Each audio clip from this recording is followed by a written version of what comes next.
Alright, welcome back to part 7 of episode 1 for Farm Simulator 19. This is the Lone Oak Farm. We are simulating a farm in Clark County, Georgia with a Georgia Geo on a 24-day season calendar. Remember to like, leave a comment, or subscribe if you want to. Hit the notification bell if you want to know when our new videos come out.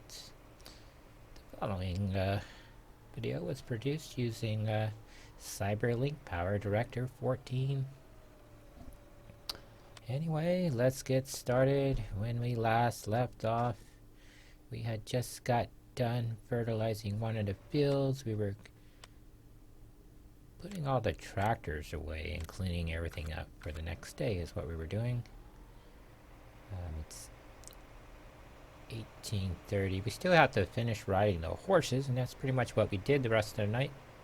Other than cleaning up, putting everything away. Last thing I like to do is clean all the tractors and service them and refuel them for the next day. The little IT runner there, it took me a while to figure out the trigger mechanism for the gas. You have to leave the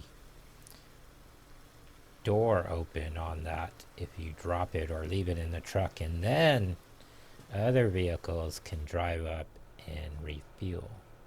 If you close the access door on there, the people can't refuel for some reason. The guy can't take the hose out the back and refuel their tractor. I imagine it's probably because they have a siphon hose that goes to the top of that, and that's how that tractor actually is refueled. Although you think they would use the gravity-fed system, right? Imagine that big box on the back is the electric generator, electric pump. Looks like a electrical pump. In the Navy, we had the P250 water pump.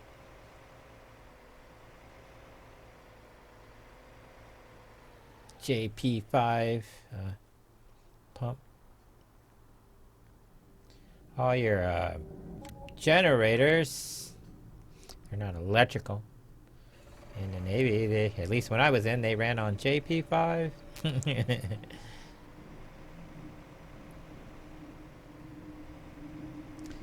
I like this tractor. We're going to end up having to repaint this tractor. Starting to paint, starting to chip on it. Again, I like that quad track. It's very useful tractor, very graceful. Glad I bought it. It was either this one or the one with tires. I elected for the track version because I play World of Tanks and I like track vehicles. A tank is essentially a big tractor with a large gun and armor plating. When you think about it. Gotta put this away. I spent several days wondering where to park that trailer, and I finally settled on an area behind the house. And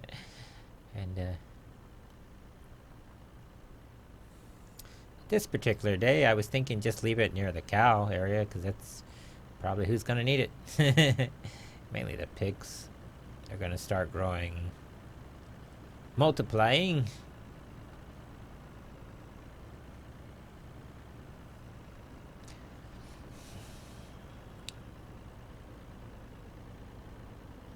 I turned this building into basically a motor pool. We keep all the semis and the animal service truck that we use for the TMR. The building across from the house, that's the base station for the precision farming, and I didn't really know what to do with that building, and I finally settled that that's where we should store the straw vehicle.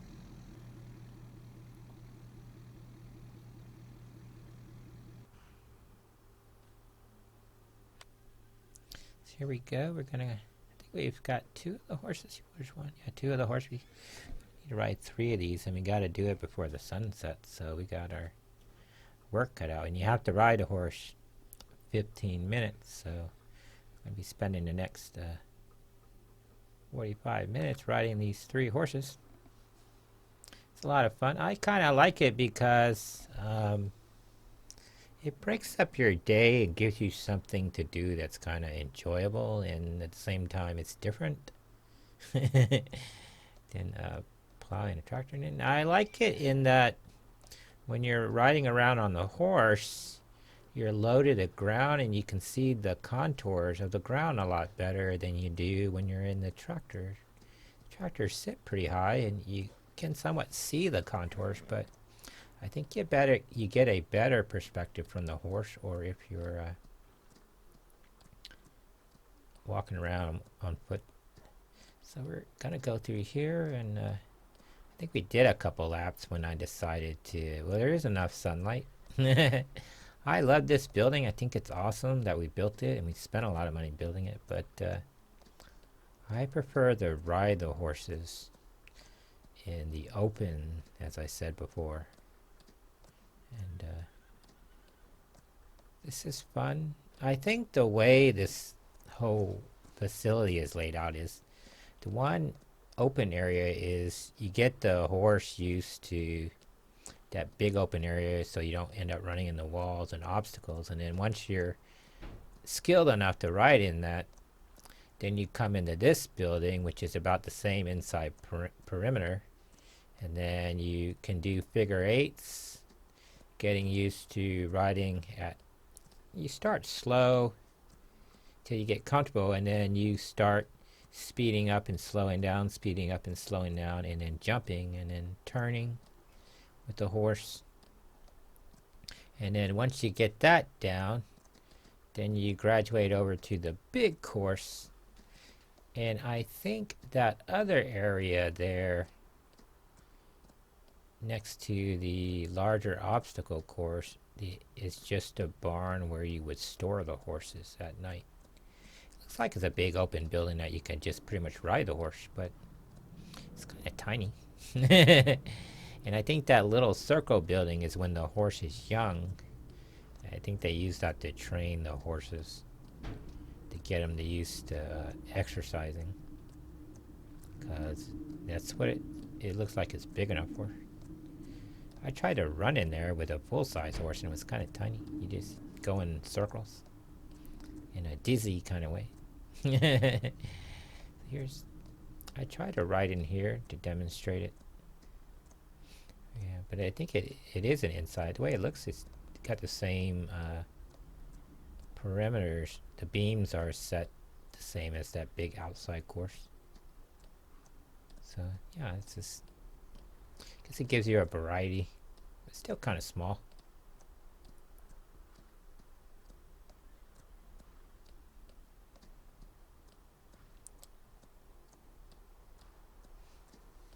That little area there is the bath, so you can bathe the horse. You can't use the saddle. Although the saddle on the horse magically appears.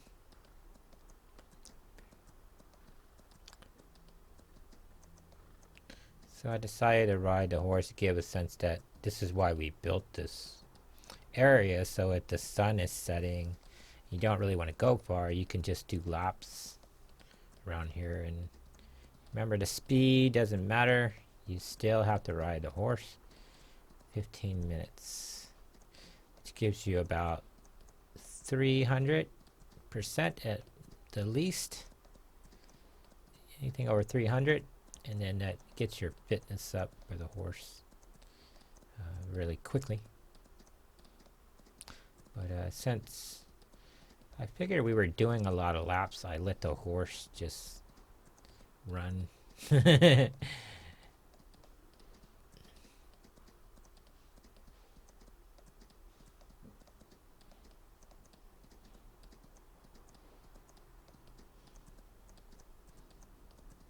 Saying our lady there, she's kind of fit. Riding horses all day. She's probably like super fit. Working her legs out there. Abductors and adductors.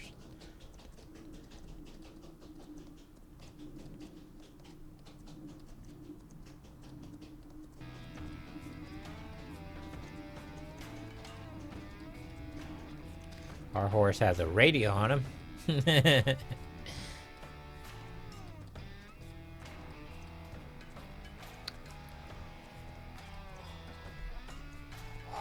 It's a 1 horsepower vehicle here.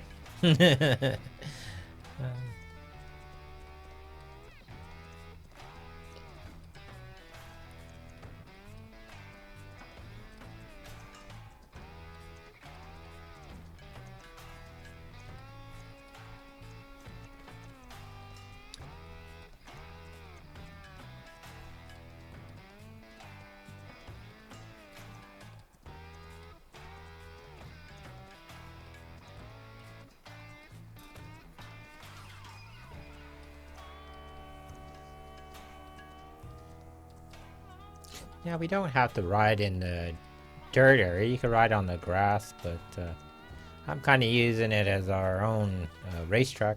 The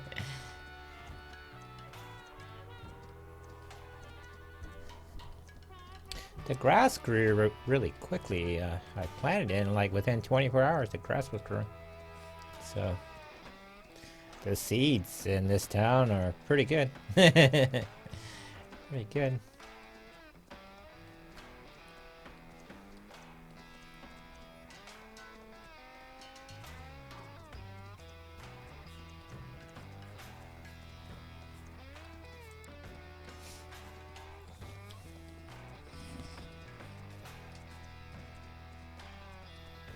The last horse we rode, the sun was set a lot further, so I rode as far out as I could because I wanted to get a sense that how much time could we go the length around the course before the sun set, and that's sort of what I was testing.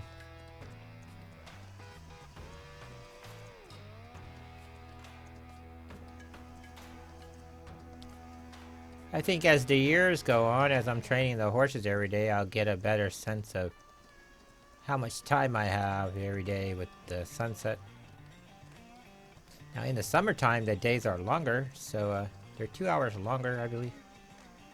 Sunlight. And you have like 2 hours less in the winter. And then autumn and spring is somewhat between those numbers.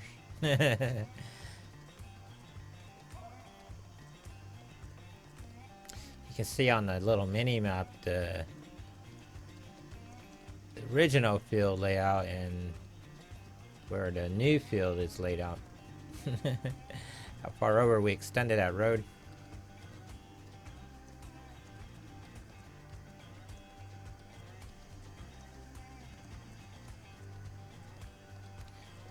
In the old days, as I had been driving down this road, I knew that spot right there was the perfect spot for that riding facility.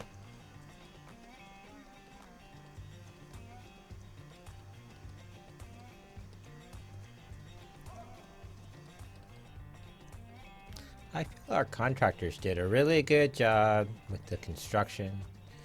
Got it done in a timely manner. They didn't waste any time. They're only in there like a day or two and they were done, in and out. That's the type of construction company I love.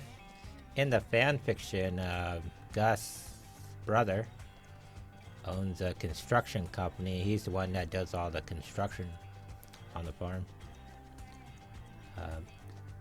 Gus, his wife Maybelline, who's dead in the story, her sister Evelyn runs the local what is it, brothel, and that's how Gus met his wife. Is she was a prostitute.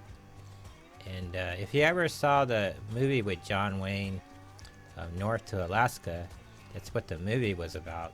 And he hired this prostitute to marry his friend, in Alaska, and he went all the way to, I think, to Oregon, where the shipping area was, and he hired a prostitute to marry his friend, and the guy ended up not marrying him, and he kind of fell in love with the prostitute. She was a French woman, and I decided to sort of take that movie and the movie The Quiet Man and merge the story, and I based Gus's relationship on, well, what happened after they met, and this is them in the 1940s, 40 years later. And sort of the idea of the story. And in our story, the Amazons, especially Athenata, they worked as prostitutes because they've been walking around the world, and they're angels in the story.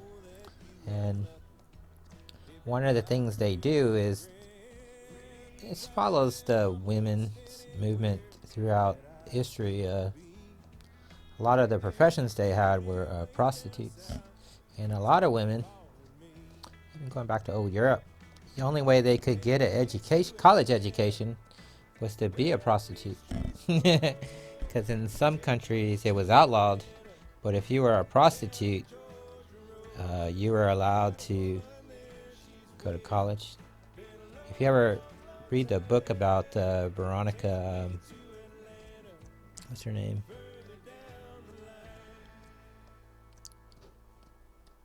What was her name? Veronica.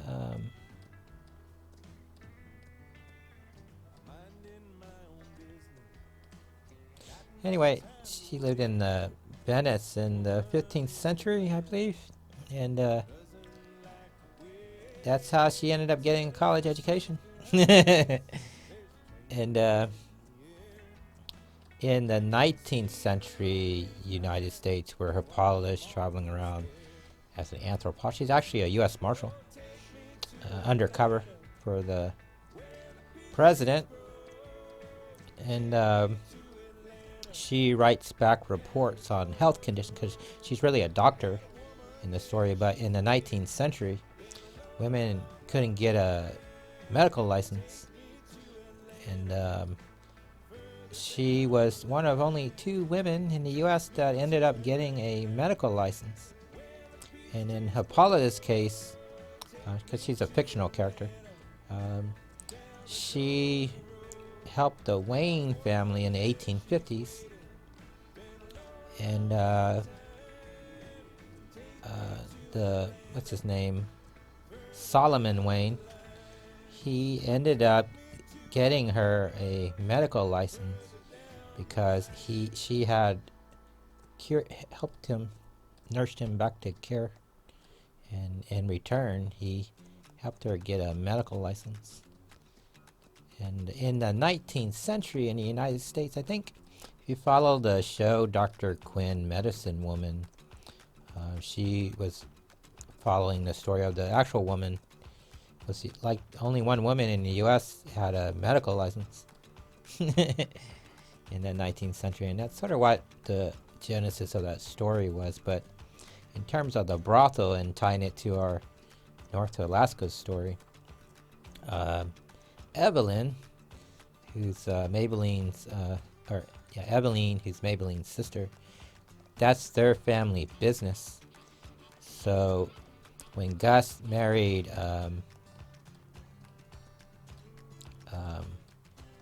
Maybelline in the story, she was one of the top prostitutes in that brothel. They ran the brothel, and so their family was kind of they weren't against Gus, but they were upset that he took their prize prostitute away, and I'm not sure. The way I wanted to write the story was that Dottie didn't really know her mother was a prostitute, but as the more I have written the story, I think she'd have figured it out, because the sister runs the brothel, and that's their family business, right? And I thought it would be cool if they tried to recruit um, Dottie, because her dream is to become a country western star, and so she's trying to go to Nashville, and she doesn't want to hurt her country music career. So that's how Athenata ends up working there. And one of the sort of running gags in the serial is that the prostitutes are sort of like a secret society. They're like secret agents. Not that they are secret agents, they operate like a secret society. And one of the skills that all the prostitutes have is they can spot other prostitutes out in the story. And that's how Evelyn ends up recruiting Athenata to work there. And because Athenata is sitting out by the pool, and what ends up happening is after she has her baby, because of the falling out she had with Steve, and in the circumstance of how they ended up broken up, she decided not to getting in any more deep committed relationships anymore in the story. She sort of walked away from all that. And but as immortal, because they live in a hedonist society, one of their things is they have to have a sexual contact with people, because that's how they renew their spirituality, through connecting with people. So in our lore, like vampires sort of have to drink blood, werewolves have to eat raw meat. The immortals all have to have sexual intercourse. And on a spiritual level, it makes sense because they're really spiritual beings. They're not really energy beings. And when they have intercourse, the females produce ambrosia, which is a food energy, or energy food, and the males actually, the women produce the nectar, and the men produce the ambrosia. And when they have intercourse with mortal humans, like when Athenata was in a relationship with Steve, he stopped aging for a while because he was with her, and that's what was happening in their relation. So like when he's away from her for 5 years, he starts to age again. And that's why when we see him again after they haven't seen each other, because they think she died in 1945, April 9th, 1945. And what ends up happening is the Germans were building this teleporter in the south of France along the Swiss Alps, and there was a battle there, and the French artillery wasn't strong enough to destroy the bunkers, and there was a snowstorm going on, so she volunteered to go up and do some recon work to spot out the buildings for the artillery to tell them where to aim. And so on her way back, she finds this bunker which is lined with silver, and silver is used because it blocks mental powers in our lore. And so she becomes suspicious, and so she goes to investigate what's in this building, and she discovers after she was captured by the Germans that they were building a teleporter with primitive tools and technology, and it was very unstable, and it probably wasn't going to work. But because the Allies advanced onto the continent so fast, they didn't have time to really build it, so the commander there decided, the scientist there decided to as the Allies came up the hill, they would detonate the teleporter and use it as a bomb. But what the Germans didn't know is that the teleporter creates a singularity, which is essentially a black hole. And if it destroys, like it explodes, it'll destroy the whole world. So what Athenata decides to do in a split second is she uses her powers to create an implosion so that the energy will go inward and not outward. And that's how she ends up being on a future Earth, which we call Apocalypse. And that's how she ended up confronting Darkseid in the story, which is in a different universe.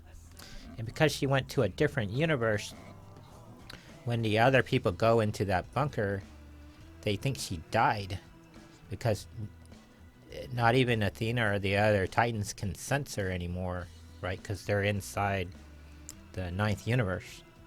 Because she's in another universe, no one can sense her. And so they think she died. And so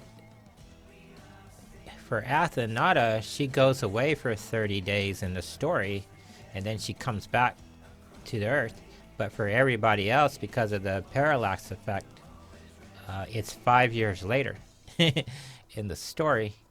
And after 4 years after she, they thought she had died, they all got together and had this big funeral, right, to let her go. And they all decided to let her go as a group. And the idea for that was, had they just waited 1 more year, everything would have worked out. But after 48 months, they decided to let her go. All of them. The people in her life. And so, and that's one of the things that Edda says in the story, is that if we had just waited 12 more months, things would have worked out. But they didn't. And so, and unknown to the other people in the story, she had gotten pregnant with Steve's child in the story. And that's why when she's talking with God in the opening chapter of the book, he tells her that she has to walk away from Steve Trevor for everything to be right in the world. She has to walk away from Steve. So because everyone thinks she's dead in the story, in her truth power, when she comes back to her house in Baltimore, which is the Brownstone estate, and at this point the Justice Society are working out of that house, and she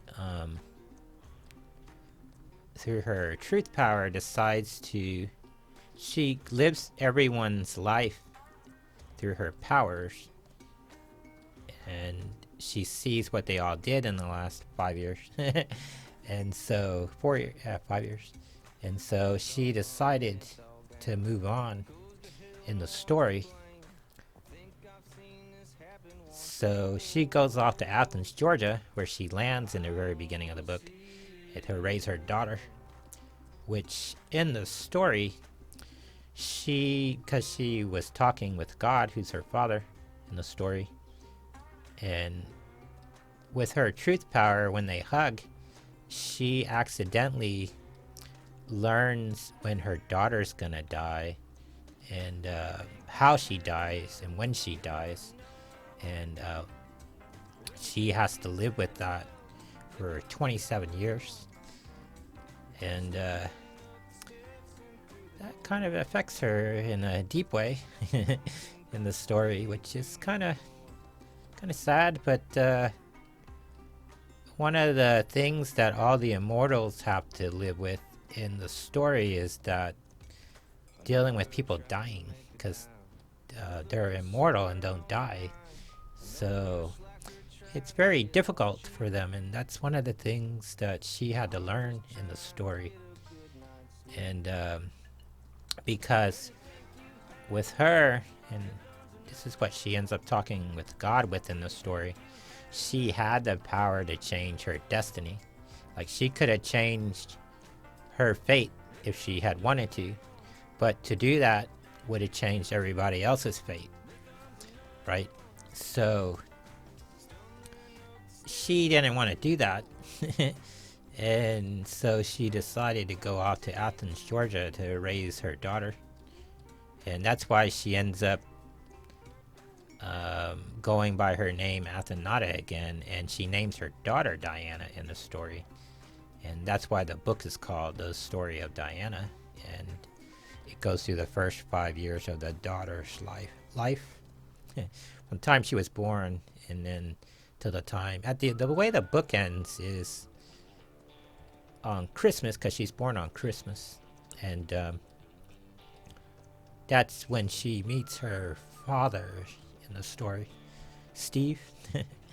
And that's the final scene in the book is she runs out the door to meet Steve Trevor, which is kind of cool. And then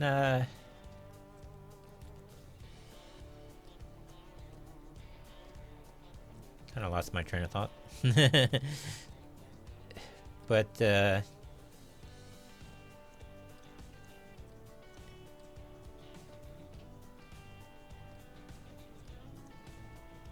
I think the story is a good one. But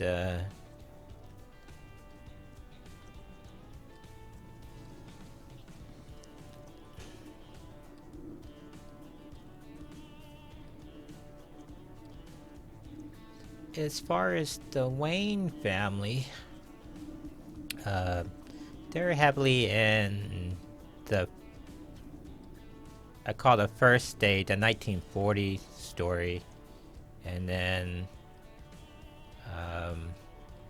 we deal with the Canes in the family, and then we deal with Catherine Kane, who's the original Batwoman. This is what I was talking about at the end of the last video. And Catherine Kane is the original Batwoman, and she marries this guy. He ends up getting killed, and that's why she becomes Batwoman. But she has a daughter named Martha Kane, and Martha Kane marries Bruce Wayne's grandfather, Patrick Kane, in the story. And their son is Thomas Wayne, and he goes on to become a doctor in the story. And why he becomes Batman is because his mother, she takes over the Batwoman role as her mother starts to age. She sort of becomes the apprentice, and it becomes a family thing. And then when Carmine Falcone comes to power, he ends up killing Vincent Falcone and Celine Kyle in the story.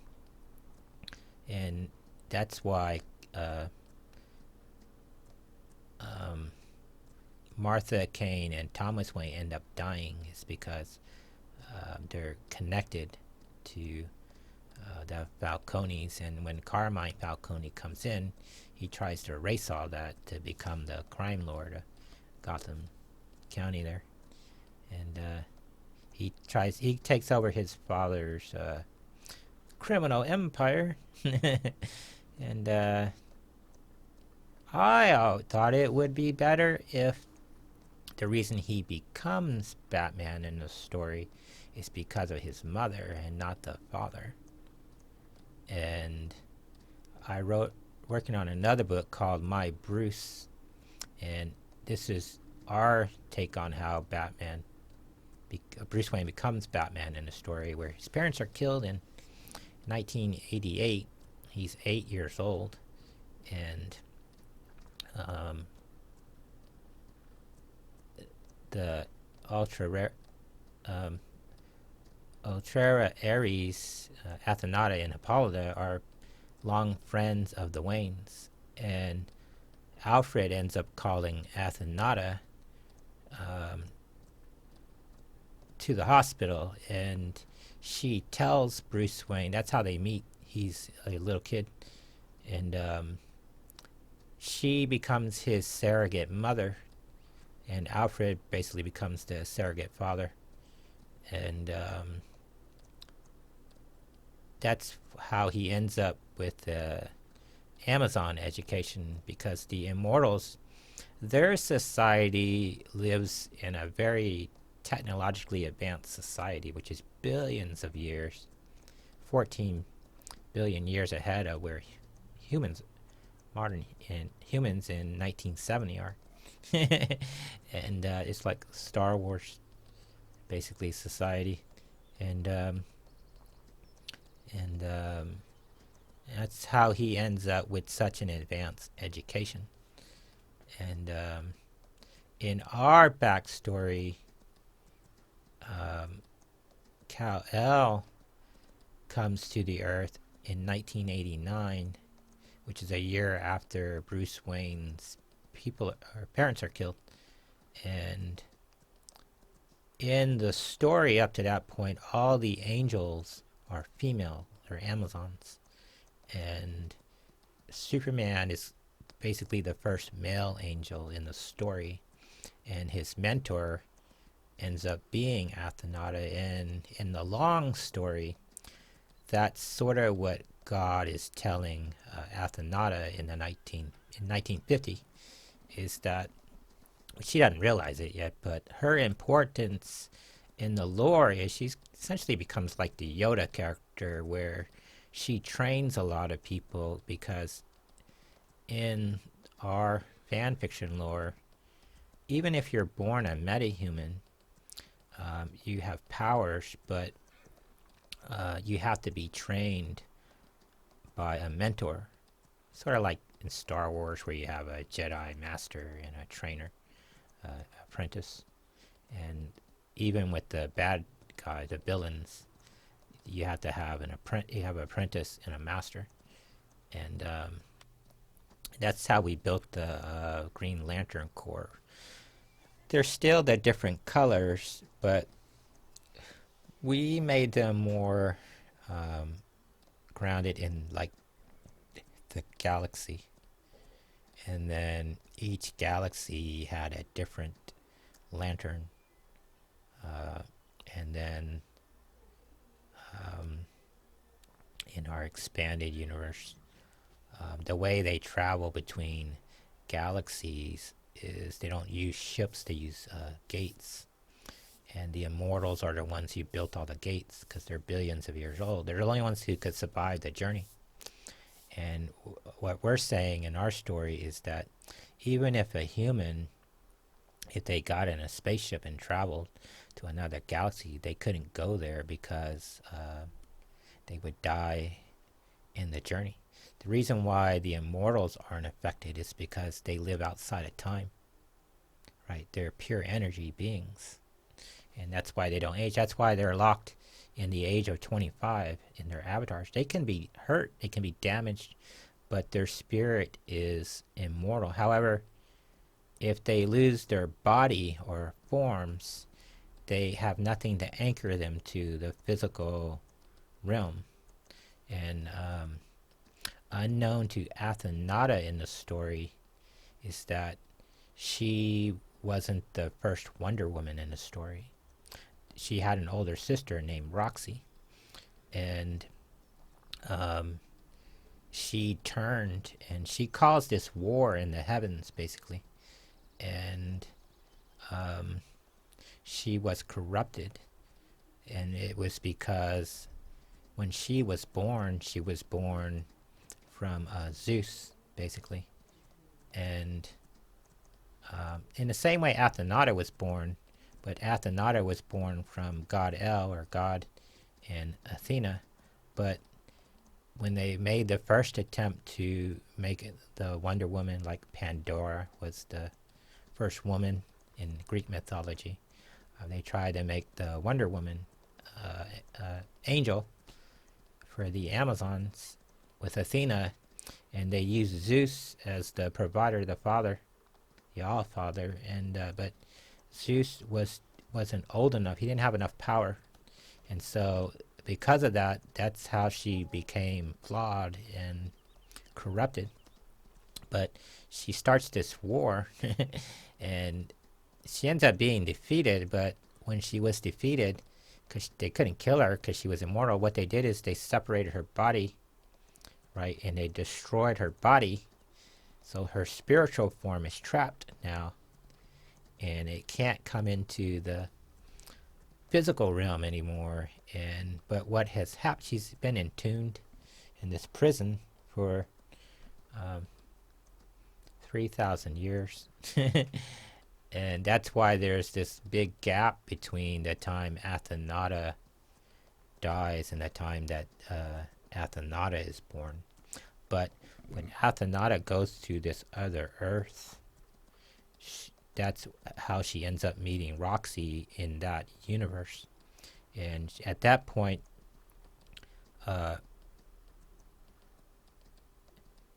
Roxy was the one to help. How Darkseid comes to power is because of her and their war in the heavens. They overthrew the Titans and imprisoned them. And Darkseid, fearing Roxy, he destroys her body, basically. And she ends up living in this abyss as this spirit. And she ends up living there for thousands of years. And when Athenata finds her, she's kind of a lost spirit, right? And a wandering spirit. And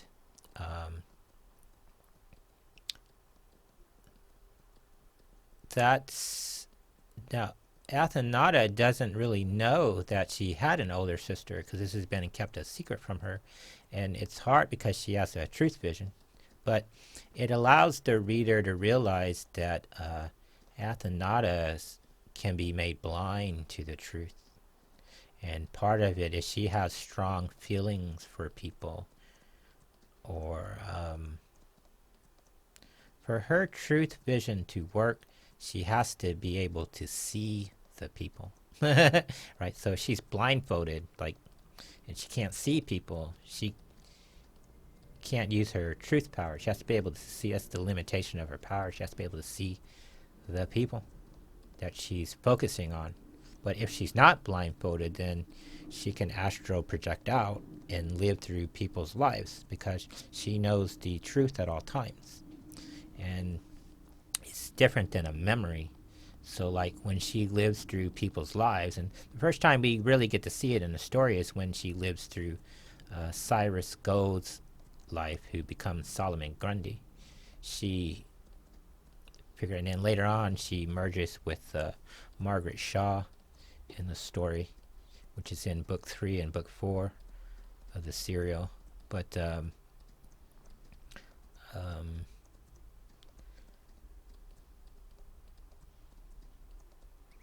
when Athenata merges with Roxy, which is why if you follow our DC universe online, the character's name is Roxy Symbiote. And then to defeat Darkseid, she merged with Roxy. And the reason why the Omega energy, because how Darkseid's able to defeat the Titans is the Titans' natural weakness in the story is this energy called Omega energy, and it's made by these Omega crystals. We invented that in the story. We had to find something. We invented this element called the Omega element, which is Omega is the last letter of the Greek alphabet, and that's what it's named after. And Darkseid had the ability, in its raw state, Omega crystals emit Omega energy, but they won't affect Titans. And you have to tune the crystals to a specific frequency, and then it affects the Titan. But it's specific to one Titan at a time. And Darkseid's power is with his Omega beams in his eyes, which he uses through technology. It's not an inert power that he has. It's a power that he develops through technology. But he is able at will to, with his mind, change the omega beams to Pacific frequency with his thoughts. So, and that's when him and Athenata end up fighting in the very beginning of the story. That's how he defeats Athenata initially, and then he makes the mistake in the story of raping her, basically in the story, and then he realizes he makes a huge mistake because one of her biggest strengths is her empathy, and by doing that, she lives his whole life in that moment. And so by doing that, she knows what he knows, right? So he, fearing that, he basically breaks all her bones, basically, and throws her into this abyss. And he knows he can't kill her. And so when she merges with Roxy in the story, after she crawls out of the abyss, is because they're two beings. See, omega crystals work because they have to be tuned to one specific frequency, right? And because they're two beings, it doesn't affect them, right? And so now you have these two beings who are the Holy Spirit of two different universes merging. And that's what caught the attention of God El, because God El is, he lives outside the universe, right? Which I call the white space. The light, it's energy field that's all around everywhere, and the universes are really these small orbs that float around at different speeds. And that's why in our universe, the ninth universe anyway, everything operates at a speed of 300 kilometers per second. It's because the universe is moving at that constant speed, right? It's moving. The whole universe is in motion, but it's kind of like a what we would call like a planet or star. And compared to God El, who's a maximally great being, he's pure living energy, right? And the universe is like a microscopic thing, very small compared to God El, and that's how he takes notice of this window to merge together. And when they come back to Earth, they have the power to change their destiny for the better, and in doing that, and this is kind of going back to like paganism, where magic can't be used for personal gain. It's a natural law. And when Athenata used her power the first time to save the Earth, right, change the fate of Earth from what the Nazis were doing, she made a choice, and that choice was either the negative effect would happen to the Earth or her. So she decided herself, right, the hero. And so she bore the weight of that decision, and it cost her everything in the story. So when her and Roxy come back in book 20, which is 30 days later in the story, that's what God El is trying to get her to understand. And he doesn't really know what she's going to do because she has free will in this story. Even though she's the Holy Spirit, which is part of God, she's still an individual person. But, and this is where her and Barry Allen differed, at least in some versions of The Flash. He can never make that decision to not use his powers, right?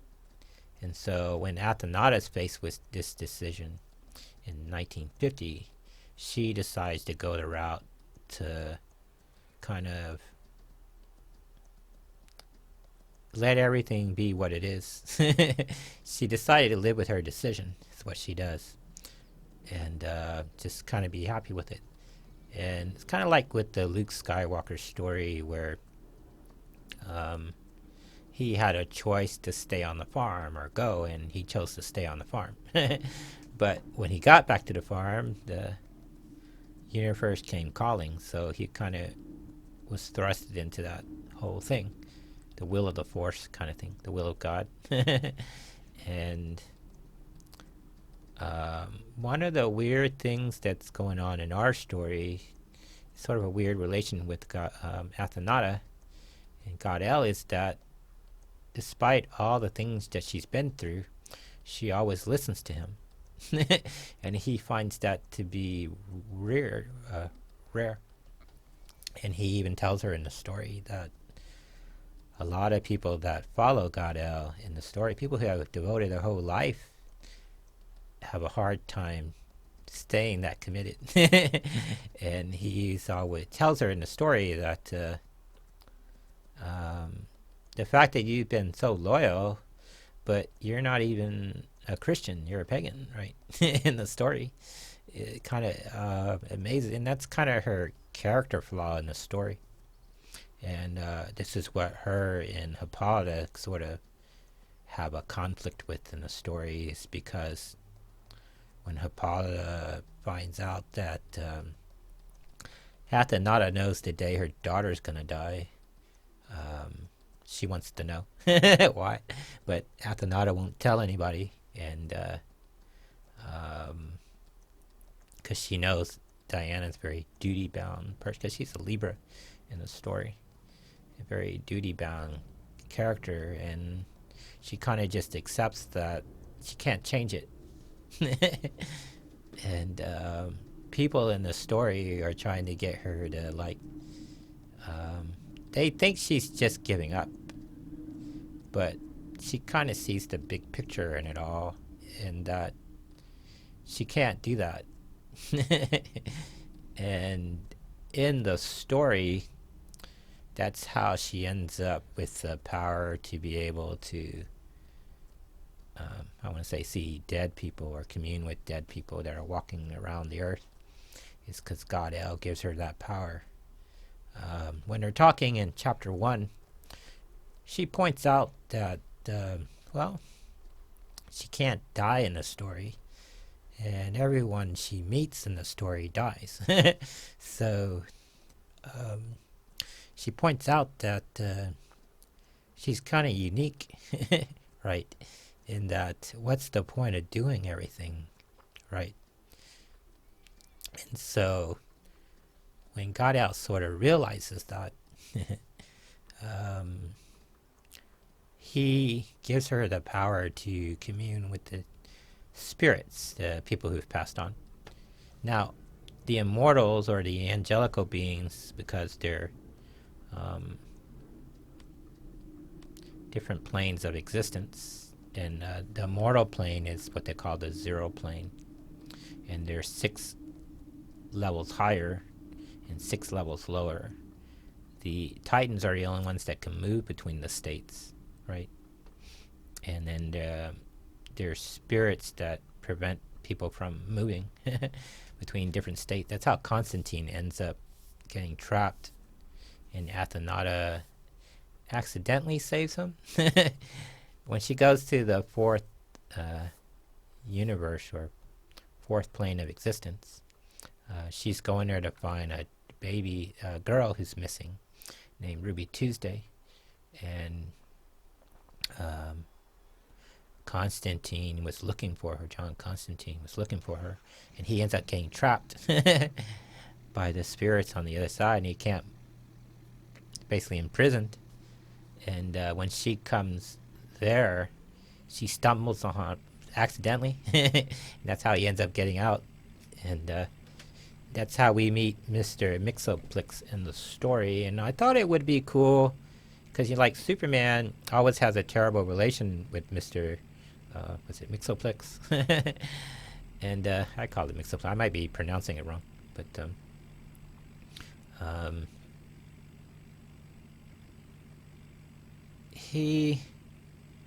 I thought it would be cool if Athenata and him got along, and like he was like one of the family. And I have it where he comes over and babysits the daughter every now and then, and how they end up becoming really good friends is he's sort of like a leprechaun, right, in the story, and people end up stealing his gold, and Athenata, she has a large stash of gold, and she ends up letting him borrow her gold till he can get his gold back, and they sort of become friends. And I thought it would be cool if um, she got along with Mixoplix and Superman didn't. But tying up the larger story is that when Superman comes in 1989, um, his overall destiny is to become the first male angel. But the problem is he has to die first. And one of the reasons why kryptonite affects him is because kryptonite is an omega crystal. And because he's what's called an original, when Krypton is destroyed, the originals on all planets throughout the universe, there's one species called the original humans, and they guarantee that the species will survive even if the planet dies. That's why Martian Manhunter, the last Martian, he's an original. And then on Earth, there's another being called Australopithecus afarensis, a woman and another man. They're originals, and they've been walking the Earth since the beginning of time, since humans first walked the Earth. And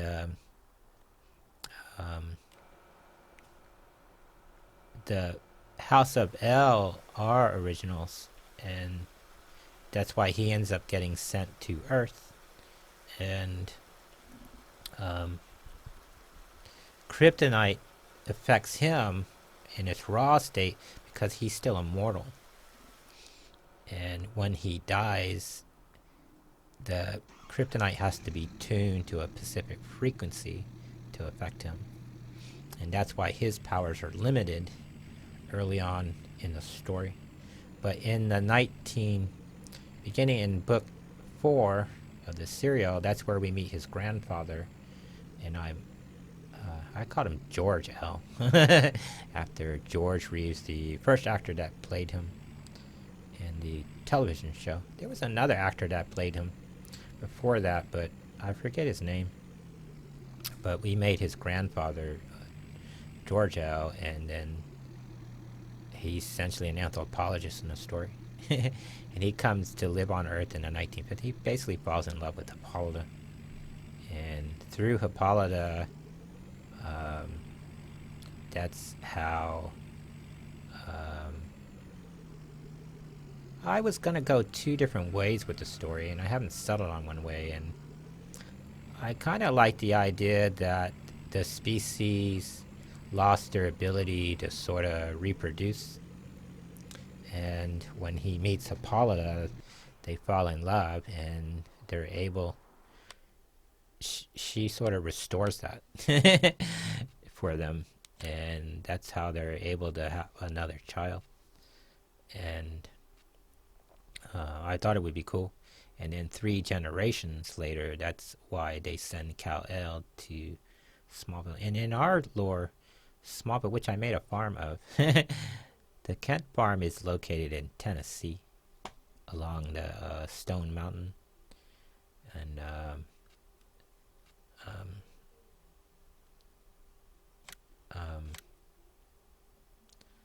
we made a fictional version of Smallville in Tennessee, up along where the Oak Ridge, Tennessee is. And that's where we meet George L. in book 4, and Hippolyta stumbles on him. He's trapped by these succubi in the story.